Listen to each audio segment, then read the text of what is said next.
السلام عليكم. السلام ورحمة الله. لو سمحت تحكي اللي حاصل معك الله بالنسبة للمشكلة اللي انت صبت بيها. والله أنا شغال بفطير على الطاير. اسمك الأول؟ محمد صلاح يونس. نعم؟ محمد صلاح يونس محمود. اي. كنت شغال بفطير على الطاير. نعم. وديت طلب لزبون بني دلقار. وديت طلب الواحد بني دلقار، ودقيت على الزبونة وقلت لها أنت فين؟ قالت المهم أنت مين؟ قلت لها علي صوتك شوية يا أستاذ محمد.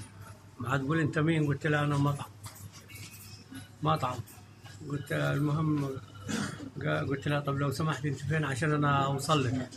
أيوة نعم. أنت فين عشان أنا أوصل لك؟ قالت أنا راح واحد خد منها التلفون الله أعلم كان جنبها ولا إيه، قال لي أنا هوريك هي فين شلون نكلمها بالطريقة دي، يا قواد يا كلب يا ابن الكلب. نعم. بعد كده راح خد منها التلفون وقال لي أنا هنزل لك أوريك هي فين. نزل وسحبني من السيارة وضربني وقطع هدومي واشتغل ضرب في على الأرض. ضربك بإيده ولا جاب شيء؟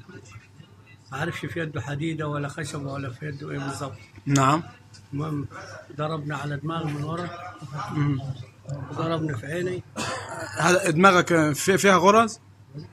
6 غرز. 6 غرز؟ 6 أيوه.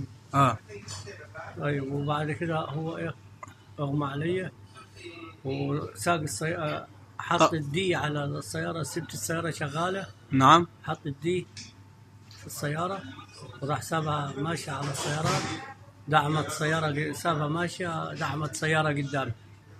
بس هذا اللي حصل.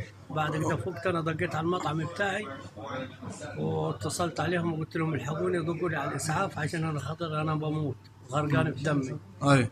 بس. طب وعينك دي بتشوف منها حاجة؟ لا. الظاهر ألف لا بأس عليك إن شاء الله. يلا ماشي.